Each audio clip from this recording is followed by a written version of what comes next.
All right, okay. Technology is wonderful. So my title is a little mysterious, but let me try and demystify it. For those of you who are not brought up on Arthur C. Clarke's science fiction, in 1962, he presented us with 3 laws. The first of which says, when a distinguished but elderly scientist states that something is possible, he is almost certainly right. When he states that something is impossible, he's very probably wrong.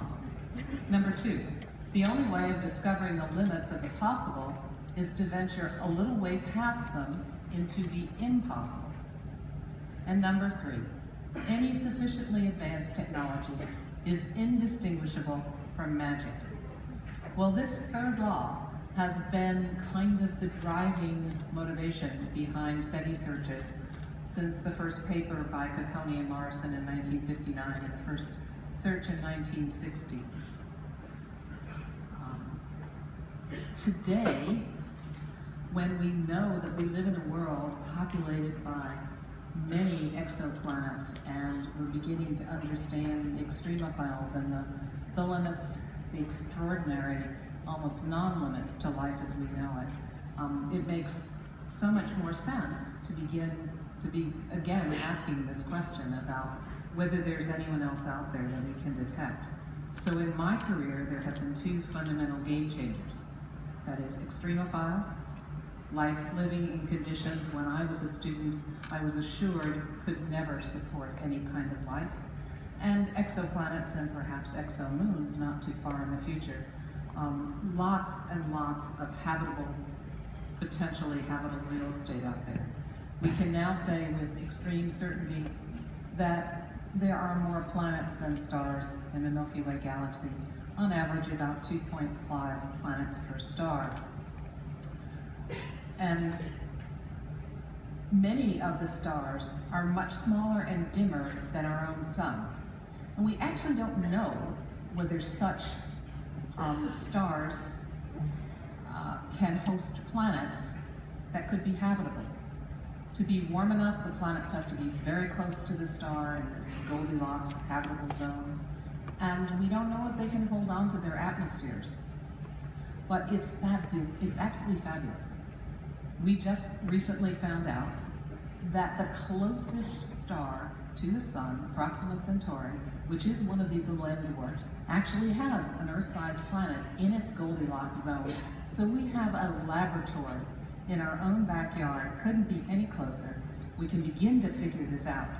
And so astronomers are scrambling to figure out how to use their own existing instruments or what new instruments they could cobble together quickly to begin to study this unique system so close to us. And then we've all been amazed, 7 planets above the fold on the New York Times, right?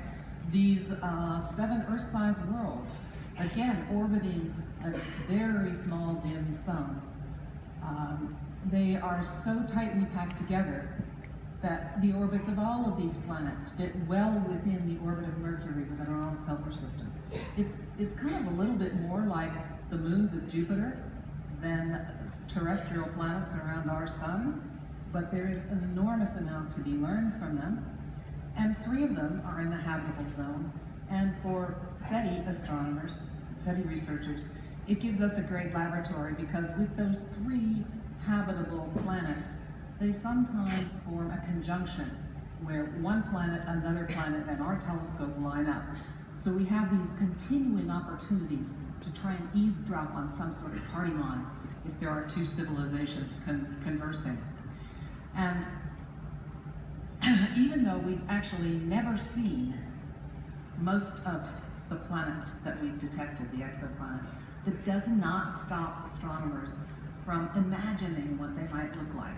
And we actually have a catalog of habitable exoplanets and a planetary habitability index. And we do still have a lot of work to do to get from what we know about these planets to actually seeing them and understanding them as worlds. But You've heard the idea of a cosmic context a couple of times this week, and it's a point of view that my colleagues and I share, and I think we really needed to share with all of you and need to reinforce this idea. We need to rethink what we mean by here and by now, because I think it's important for our long future. So here's our astronomical idea of here, right? Our sun is one of 400 billion stars in a galaxy, which is one of something like 200 billion galaxies in the observable universe, and perhaps there are multiverses beyond. And in this beautiful deep field image from the Hubble Space Telescope, where each of those dots is not a star, but a whole galaxy. And some of the galaxies are fainter and smaller because they are farther away. And because of the finite speed of light, as we study these galaxies, we're looking not only farther away, but farther back in time. And now this gives us our context for now.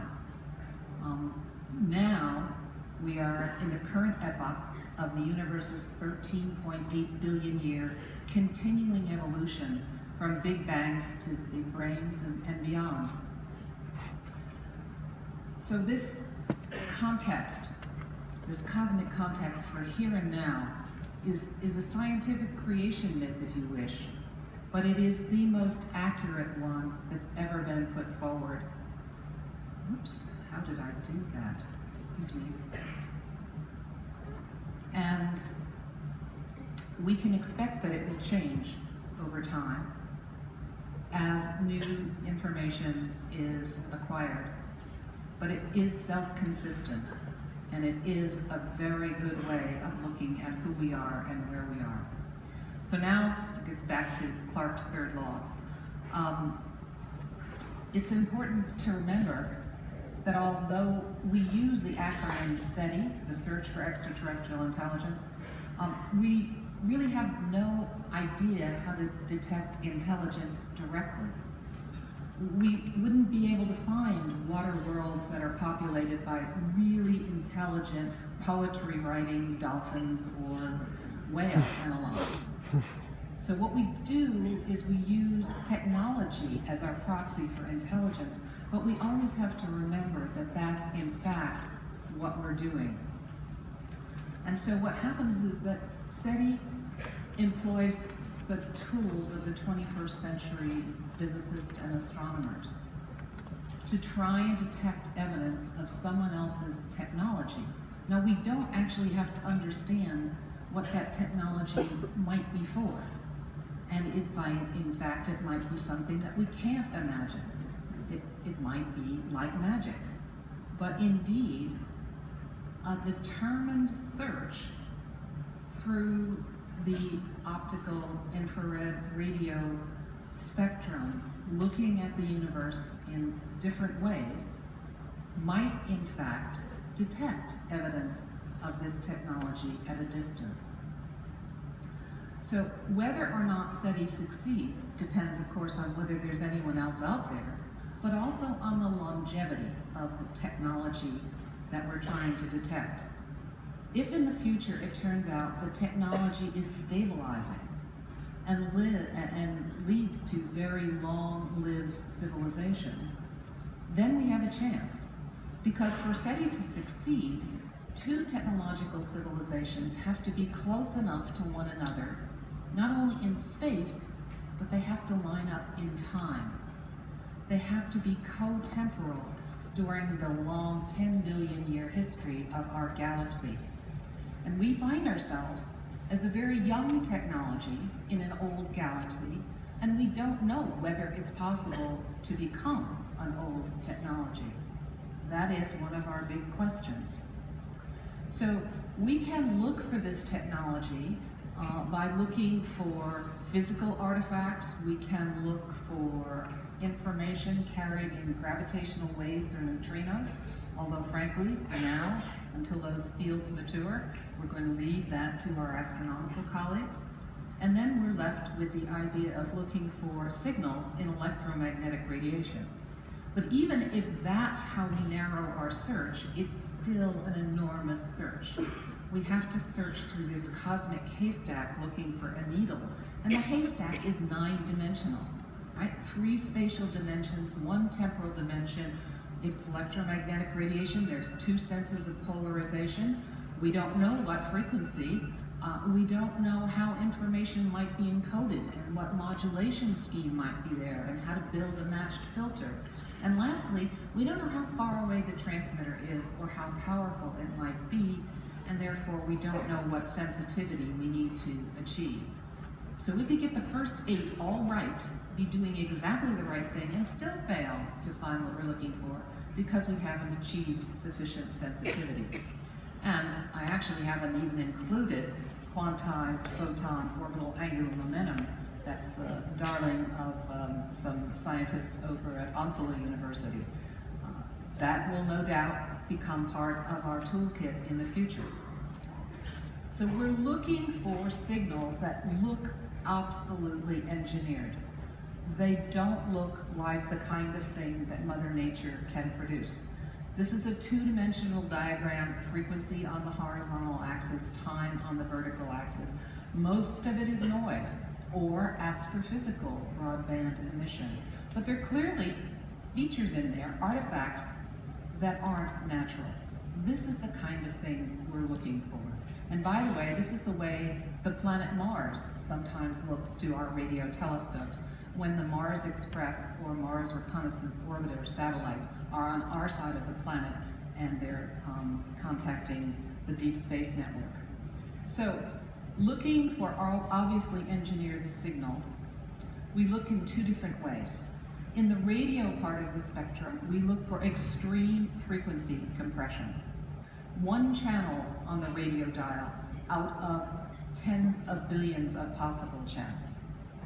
And then in the optical, we look for extreme compression in the time domain. We look for bright flashes of light that last a nanosecond or less from someone's laser, or also possibly the laser is not pulsed but continuous. So these are the kinds of things we're looking for today. And as Bob Wilson mentioned the other day, when you're exploring, it's really nice to have your own telescope, right, to try out new things. And so in Northern California, near Mount Lassen, thanks to the generosity of Paul Allen, we at the SETI Institute have commissioned the first stage of the Allen Telescope Array with 42 antennas. Now the ATA is the first telescope to be built out of a large number of small dishes, and their dishes are linked together with a whole lot of computing power, which allows us to synthesize a large single dish and also to look for our signals in real time. And we do this because we feel that's the best way to discriminate a potential extraterrestrial signal from our own communications technologies. When a signal is detected, we can follow up on it right away. And it works. So here's another one of those frequency time plots, and there's a signal in there.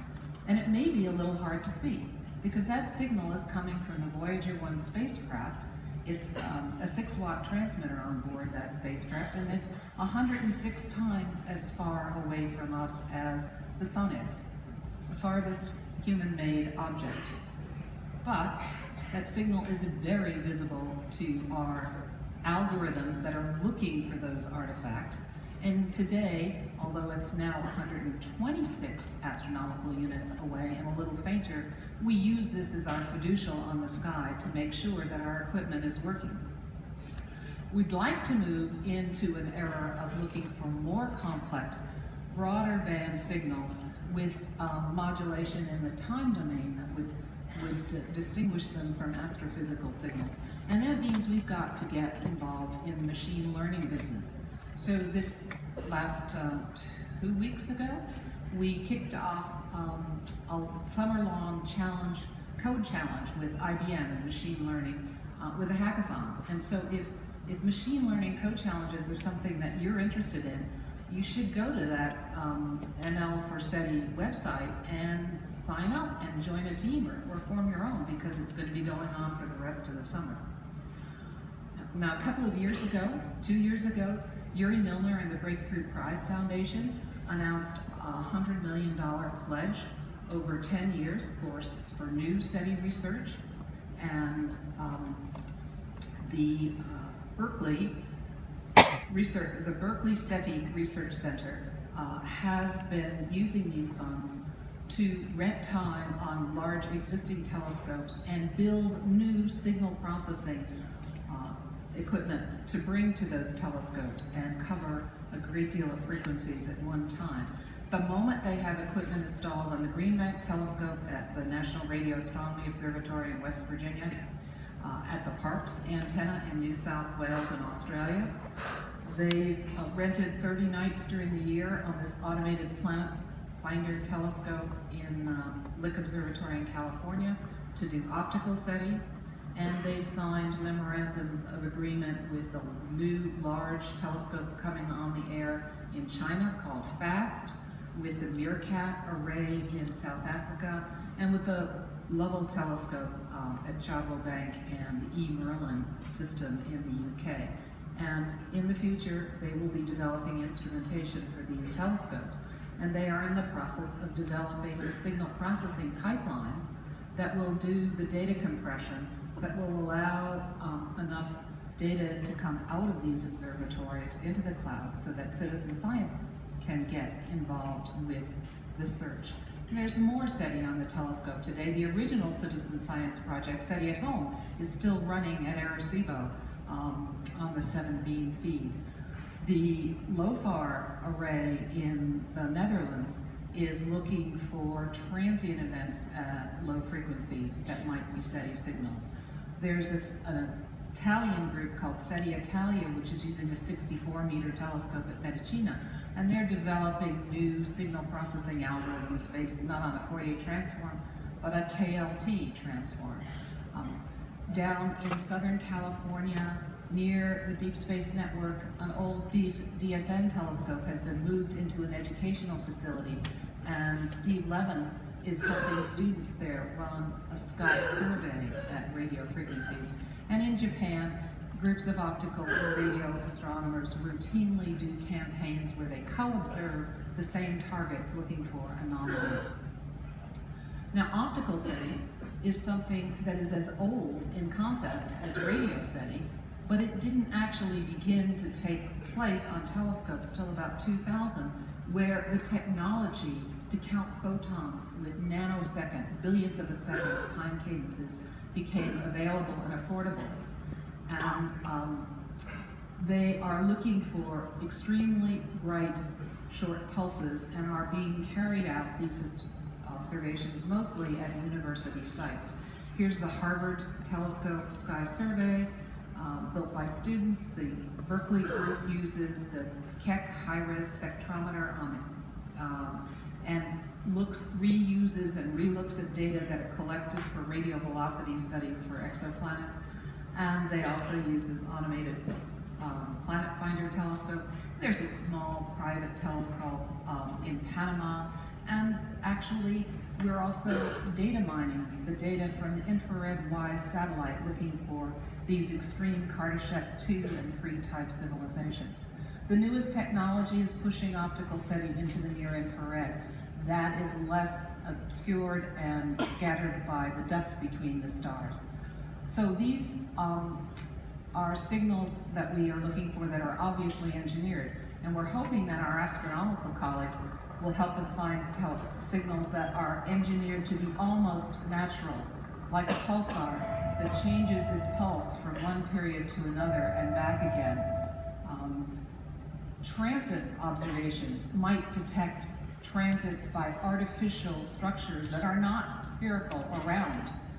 And you can detect these non-spherical shapes in the higher order moments of the light curve at ingress and egress. It's been suggested that Cepheid variables, very useful and well-studied variable stars with a constant period, could be tickled by an orbiting neutrino factory to form a Morse code, a normal period and a short period, that could be seen across the galaxy and in fact all the way to the Virgo cluster. Now recently Carl Schroeder has been thinking about Clarke's third law, but thinking about the fact that SETI hasn't succeeded, and he's formulated another version of that law, that any sufficiently advanced technology is indistinguishable from nature. He actually sees a limit to technologies for long-lived civilizations in which there would be no waste products, no waste heat, no waste light, no waste signals, and therefore it explains why SETI hasn't succeeded. Now others are thinking about long-lived, managed planets, and a recent preprint by Frank Clyden and Alberti has classified planets into 5 classes, the 5th one of which is one that is managed intensively by a technology, and it ends up being able to drive the planets, the whole planetary system, by not allowing stellar radiation to be absorbed as heat on the surface. So using photovoltaics to convert that stellar radiation. And they imagine very long-lived worlds that could recreate themselves and husband themselves to be just right for the inhabitants. And I wonder, as we begin to explore these exoplanets that are nearby with new space telescopes, what we should be looking for in these perfectly managed supernatural planets. And I wonder if you might have some unexpected albedo or glints from the photovoltaics, whether the surface temperature for the planet's location might be wrong because it's been adjusted for the benefit of the inhabitants. Maybe there's a lack of extreme weather. Maybe we get rid of the Milankovitch, or they get rid of the Milankovitch cycles, and there's no glaciation and no extreme fluctuation. And I don't know how you could tell that, but it's an idea. And maybe they've also removed any latitudinal variation in climate and managed a more homogeneous, habitable planet. And lastly, maybe we decide that there was something interesting going on that had to do with technology if we found a number of such worlds close together in one region of space, some noosphere that had colonized a number of different bodies and adjusted them for their own purposes. And to do all of this, perhaps we become aware that it was happening if indeed they modified or the output of their star in some ways, the Dyson sphere concept of old. Now, Nick Bostrom has been thinking about this. He's a philosopher, and Martin Rees yesterday alluded to the fact that the technologists might not be there anymore.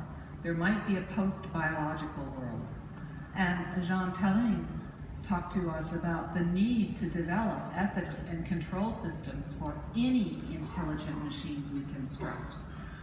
So I've kind of been wondering what Nick Bostrom might postulate as a third law, and I think he might say that any sufficiently advanced technology is indistinguishable from the goal programmed into an insufficiently constrained and boxed superintelligent singleton.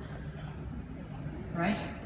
A bad goal may end up, like we tell it, to build 1 million paperclips. It might turn everything into paperclips and paperclip manufacturers. Maybe, in fact, we don't have any predictive power from thinking about what such worlds would be like, but maybe we can figure out where they might be. Martin said that they might no longer be stuck on their planet, but they need power.